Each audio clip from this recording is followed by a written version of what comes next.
is me, Eza, and welcome back to another video. You may be wondering, why did he call himself Eza? Why did he change his YouTube name? Well, I have got a reason for that, but of course I'm gonna leave it for another video. I am not wearing my hat, but I am wearing the same clothing. You might think, oh, also it's darker. Is it the same day? No, it is not. It has actually been quite a few days after I have made the first video, which is the general witchy tips, which you can see right there, which I recommend that newly born witches see because I feel like they will benefit from it a lot.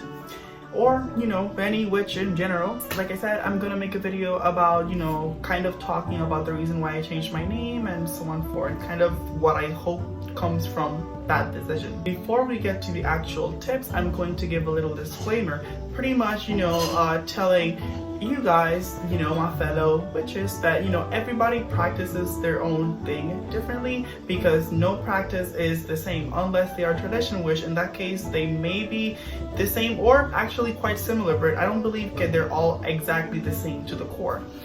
That being said, you know, these are just tips that I have, you know, gathered along my experiences, you know, doing, you know, the actual craft and things that I've learned throughout the years. If you do things differently, then I highly suggest that you let me know in the comment section below what you actually do, what you recommend, and what you think could be done to actually enhance your spell. That being said, on to my fellow religious people. Now for you guys, I am glad that you stumbled upon my video. I do appreciate every single one of you's presence here. However, I do suggest, with the kindness of everybody's hearts, to please, you know, don't leave any angry comments, you know, talking you know, in such a way that makes God, you know, seem like such a hostile, you know, being. You know, just let people live their lives. You know, they aren't harming anyone, and I don't know, overall, you know, peace and love, but like don't attack anyone because, you know, just like, you know, we love you, respect you, you know, rooting for you, but when it comes to actually you attacking us, it's kind of like, honey, that's embarrassing, you know what I mean? So yes, without further ado, let's begin with the video. Tip number 1, before you actually get to do your magic, I highly suggest for you to be clear about what it is that you actually want to do. So for example, let's say you want to attract love. Ask yourself, what kind of love do you want to attract? There is romantic love, there is sexual love, there is, you know, love that you get from your family members, there's just, you know, self-love, there's a lot of types of love. So just be clear about the type of love spell or the spell that you want to do. In this case, it would be love, you know, because let's say I just do a love spell, not being specific, you know, I may actually be getting love, but it may not be the one that I actually wanted because I wasn't clear about what I wanted. That love may come, you know, in the form of self-love. It may come in my family and I just basically, you know, sharing that love connection. It may come in me meeting someone who may have an attraction, which is in this case, you know, what I wanted, but it may not always be like that. It may just simply be, you know, just one bang and that's it, you know? So that's why I feel like you need to be very clear when you are doing a love spell. When you are doing a spell for protection, what do you want to protect yourself? Do you just want to protect yourself in general, or are you protecting yourself from something specifically? Tip number 2, when it comes to selecting the things you want to use when it comes to your spell, you do that by literally selecting things that are appropriate and represent your intention. So let's say, once again, you want to do a love spell. In love spells, you can use pink candles, red candles, or a white candle if you don't have those. You can use a rose quartz or a crystal quartz if you don't have the pink one. You can use more crystals, but you know, that's pretty much all I have. When it comes to anything sweet, so for example, honey, you can use molasses, you can use sugar. When it comes to, you know, basically stuff like that. Whenever you want to select anything for your spell, whether it be a symbol, sigil, whether it be a, you know, type of crystal, color, a type of anything, just select something, or select everything, honestly, that represents your intention. Tip number 3, words have power, and I believe that you should speak whatever it is that you want to happen. So what this means is that when you are, let's say, cleansing, I recommend that you actually say what you want to happen. In terms of smoke cleansing, what you can do is just simply when you're passing the smoke, you can out loud say what you want to happen. So I banish all negative energies, I banish stagnant energies or whatever, you know, I push away, get rid, it's stuff like that. When it comes to collecting moon water, I highly suggest for you to actually ask the moon. Something along the lines of like, dear moon, charge my water with your energies. I don't know, something along the lines of, the point is that you're actually telling, or asking in this case, the moon to charge your water. That way the moon is actually focusing directly on the water rather than just like sending energies everywhere. You know, it's like that focus. When you're directing energy, that's what you should do. I believe it's not only point, but also say what you want to happen. And this brings me on to my next tip. Tip number 4. Let's say you are doing a love jar spell to attract love, obviously. Let's say you're doing that. Before you actually put the herbs, the crystals, the sigils, the whatever inside of the jar, my suggestion is to actually pray, bless, activate, empower, charge, or whatever word you want to use over whatever it is that you're going to put inside. Now this is optional. However, I do believe that you should, because I believe that when you don't tell it exactly what to do, it will be doing a bunch of other things that isn't really necessary. It's like, for example, let's say, you know, I can add a rose. So, you know, pretty much everything can be used for multiple other things. So the rose, yes, it can be used for love, but it can also be used for other things. So in this case, I'm telling the rose, hey, I want you to focus on this specific thing. I want you to focus on love, because that is when you are useful to me. And once you do your thing, then you put it inside, then on to the next one. You know, you need to do this with literally everything. So, you know, with your crystals, your herbs, literally everything. Once everything is inside the jar, or whatever it is that you're doing, you know, the actual spell, once everything is ready and blessed and powered, I recommend that you do it one last time, but instead of doing it individually, you would do it with everything as a whole. This is where you would pretty much ask your gods, or your god, any spirits, you know, your ancestors, or honestly any spirit or deity that you normally work with. And this is because you want to get as much help as you can to actually get your spell to manifest. This is optional though. Tip number 5. If you want to bring forth, bring in, attract, or whatever, just that is, you know, related to just attracting, you want to go clockwise, which basically means that it's going in the direction of the clock and the direction that the sun appears to go in the sky when you're in the northern hemisphere.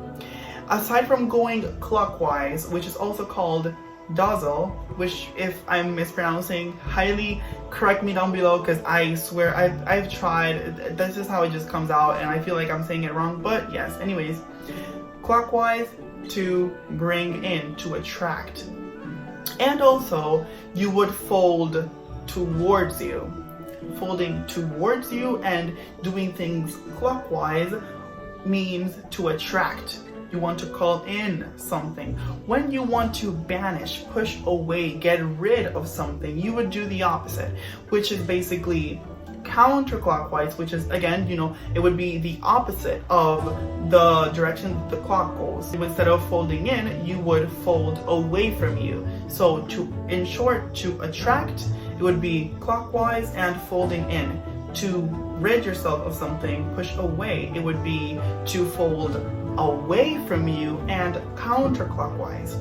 In terms of opening and closing a circle, what you would do is, if you're in the northern hemisphere, you would cast the circle clockwise, and to close the circle, you would counterclockwise. If you're in the southern hemisphere, you would open it by using counterclockwise and doing clockwise to actually close the circle. And I believe I forgot to mention this, but counterclockwise is also known as withershin. So in short, clockwise is also known as dazzle, and counterclockwise is also known as withershins. Tip number 6. Before you actually do a spell, I recommend that you understand the probability of it actually working. Now, what does this mean? What it basically means is that before you do the spell, you should be realistic, honestly, because as I stated in my journal of witchy tips, witchcraft is not like it is on TV. You can't just do a spell and think, oh, it's totally 100% going to work because this is exactly what I did and I followed the rules. It needs to work. It doesn't always work. You need to be realistic. If you did a spell to attract money, you can't just, assume that $1,000, $100, $1 million is just going to come to you. It is honestly not likely. Money may come to you, that's for sure, but it may not be the amount that you specified. So for example, let's say you did a money spell for $1,000.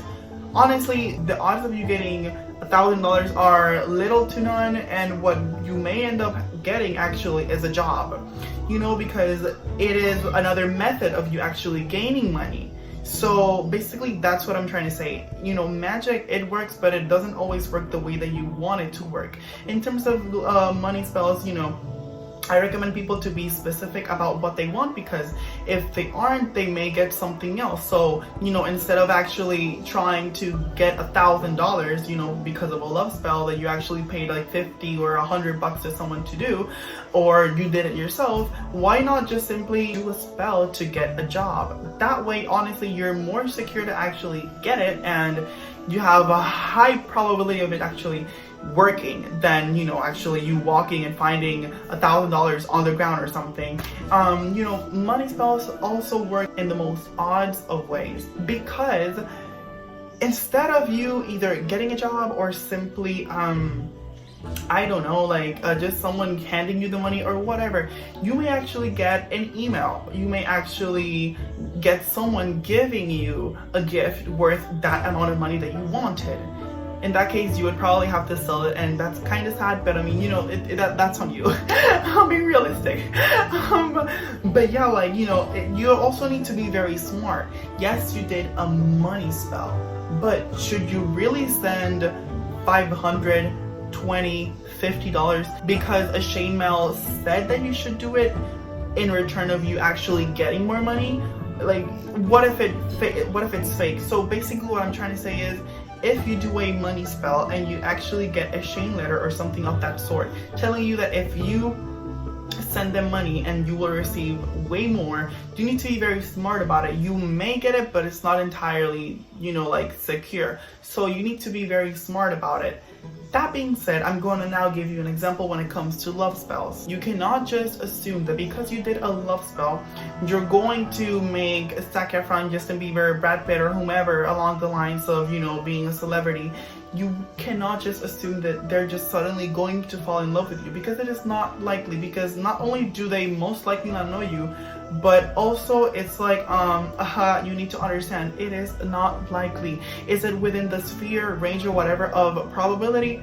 No. So don't do that, because it's not going to work. It's a waste of literally resources. Instead, what you want to do is just do a spell for self-love, or if you want someone, you would do a romantic love spell to just attract, people, not someone in specific. Otherwise, you would be tampering with the free will, but that's another video. The point is that what you want to do is just be clear about the probability of it working. That being said, if you do any type of spell, you cannot just assume that because you did the spell, it is automatically going to, do its thing by itself. This leads me on to my other tip. Tip number 7. When it comes to actually doing your spell, you need to understand that after you've done it, you need to put in the physical work. You cannot just do a spell and assume that it's just going to work because, you put in the time, you did what you had to do. It doesn't really work like that. After you do a spell, what you need to do is literally put yourself out there to put in the physical work, or just do something that goes along with what you wanted the spell to do. So for example, if I did a spell to attract love, what I would do is put myself out there in social situations. In this case, it would be going to the park, going to the movies, going to the mall, going to, I don't know, the beach, just places where, you know, there's going to be people. I can also put myself in the internet. Like, for example, I can put myself in dating apps, more social apps. You don't need to do that, but that is an option.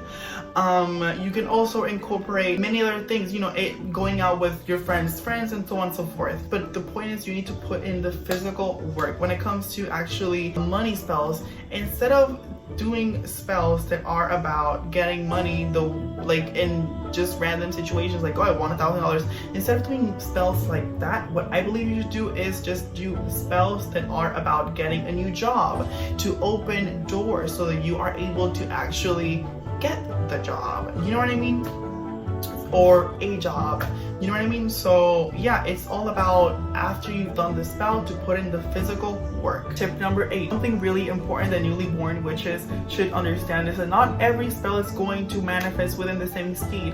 And this means that spells may, you know, manifest within the same minute, or within a minute, within an hour, within a day, a week, a month, a year. It really depends on what you're asking. You need to be, again, realistic. Is it within the sphere of probability? Is it not?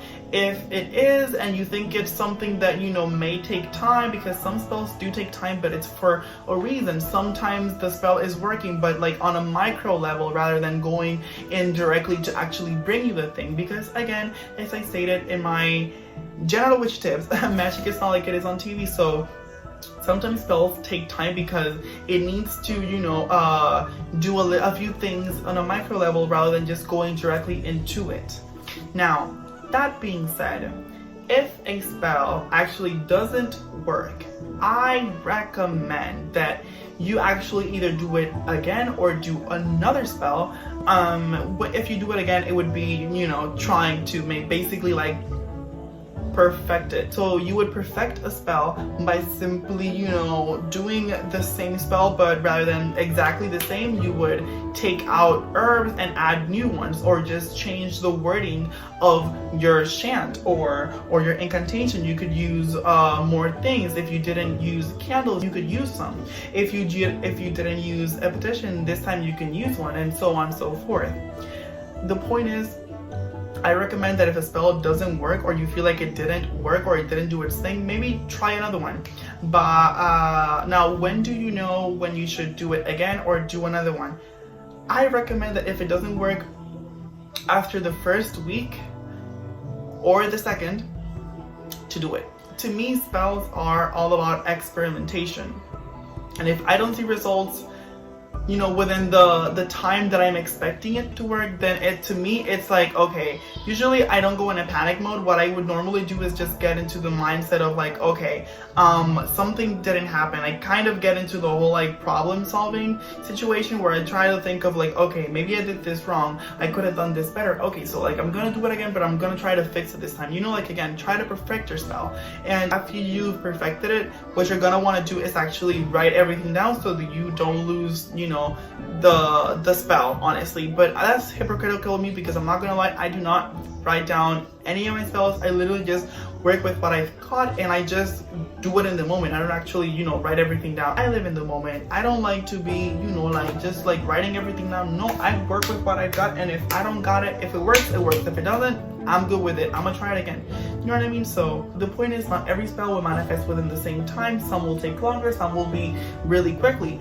But if it doesn't work, either way, it's fine. If it takes long, it's okay. It could be the fact that it's working on a micro level, rather than going directly into it. Tip number 9, if your spell seems to have stopped working, don't fret. You don't need to do the spell again. You could if you want to, but you don't need to. Something that you could do instead is actually feed, recharge, or reactivate the spell. To me personally, it all means the same. It's just, you know, different words. So how do you do that? There are many different ways. For example, you could use incense. Now, when it comes to incense or a smoke wand, you would have, in my opinion, you would have to, you know, tip 5, which is clockwise, counterclockwise, folding in and folding out. In this case, it would be the clockwise or counterclockwise. You would use clockwise. When it comes with incense or a smoke wand, what I normally do is just, you know, grab the item that I'm going to be reactivating it and just simply light it and then just go clockwise because I want to reactivate it. I would go all over.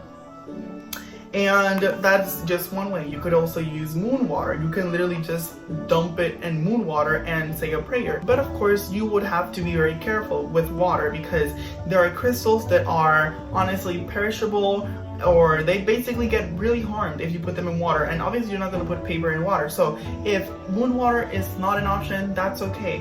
What would you do with moon water? Like I said, you could dump it, you could sprinkle it and say a prayer. The point is to just add moon water, and like I said, you know, words have power, so speak what you want to happen. I hope you guys are noticing how they're all connected. What you could also use is visualization. So what you would normally do is, what I normally do actually is rub my hands to get the energy flowing, and then I visualize energy of mine or energy from my heart chakra, to be more specific, going inside of this. So it would basically be, you know, from here, and then into the jar. Now, usually people use their dominant hand to actually send energy, and their recessive, I believe it's called, hand to receive the energy. How do you know what is your dominant hand? Your dominant hand is the hand which you pretty much use for everything. So if you write, if you do pretty much everything with your right hand is your dominant. If you are a lefty, then I'm sorry if that's an insult, I don't know what term to use, I'm sorry, but like if you are a lefty, you know, then your dominant hand is your left hand. I recommend to just remember your dominant hand. Once you know your dominant hand, you already know your recessive hand, so it's super easy. So in terms of sending the energy, you could use both of your hands or simply just use your dominant hand. In my case, I use both. So what I would do is just visualize the energy getting inside of the jar, and as energy is getting and actually filling the jar, I'm actually visualizing a glow. As the jar gets fuller, it's getting more glowy up until it's entirely full, and then it's like super glowy. When it's super glowy, that's how I know that it is ready and already charged.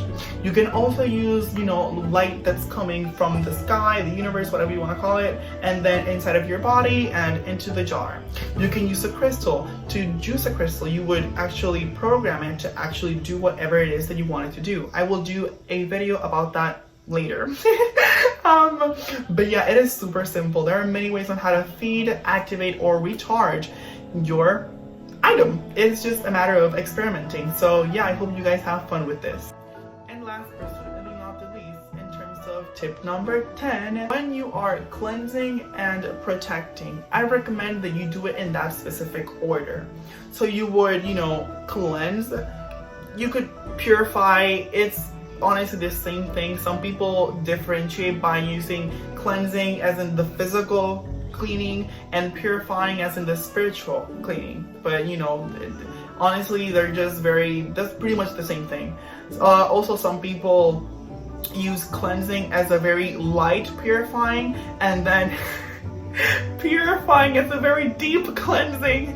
Same thing, just one is like stronger than the other. I know what I did there, it's just I feel like it's the best way that I can explain it. They're the same thing, it's just that some people consider some people consider them to be the same thing, or simply one is stronger than the other. Honestly, the point is, I'm gonna use cleansing. When it comes to cleansing, I recommend to literally cleanse everything or yourself entirely, and then you do the protection.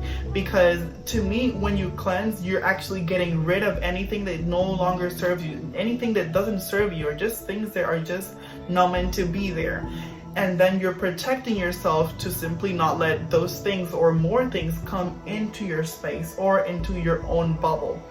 Some people say that you should protect yourself and then cleanse, but I don't really see the logic in that. But that's, you know, me. That's literally me. That's what I think. I don't, because to me, protecting is just not allowing things that don't serve you to come in and everything that is inside that serves you to get out. That's what protecting is to me. So when it comes to protecting and cleansing, I recommend that you cleanse and protect after. How do you cleanse? Super easy. You would cleanse, I'm gonna give, one example for each. To cleanse, what you would do is, let's say, in this case, you would use a smoke wand or incense, same thing. Smoke wands is another word for the smudge stick. We are going to be using the word smoke wand because of a debate that's, happening, which honestly makes a lot of sense. The point is, you could use a smoke wand, and as I stated previously, words have power, and you should speak what you want to happen. So when you are cleansing yourself, your space, or anything along the lines of, you would, say what you are cleansing, what are you cleaning, what are you purifying. In this case, I want to get rid of energy within my bedroom, blah blah blah, may they no longer be here, stuff like that. And then right after that has been cleansed, how do you protect the space or yourself? Many ways. The easiest and honestly free way to actually protect yourself is by the power of prayer. Remember, words have power, especially even more when you're using higher beings. So in this case, I normally pray to my God and goddess, and I feel ready to go. You could also use a type of crystal, you could use a certain type of sigil, and so on and so forth. But what I do is I simply pray. I don't have a specific prayer when it comes to protection. I just, live in the moment, and I just say what I feel that I should say in that moment. And yes, I would love to know if you guys have more tips down in the comment section below. If you agree, if you don't, if there's anything that I missed, and so on and so forth, I would love to know. So yes, leave me a comment down below. And yes, if you guys like the video, leave a like, comment, share, and subscribe. And I shall see you guys later. Bye. You made me feel so much better.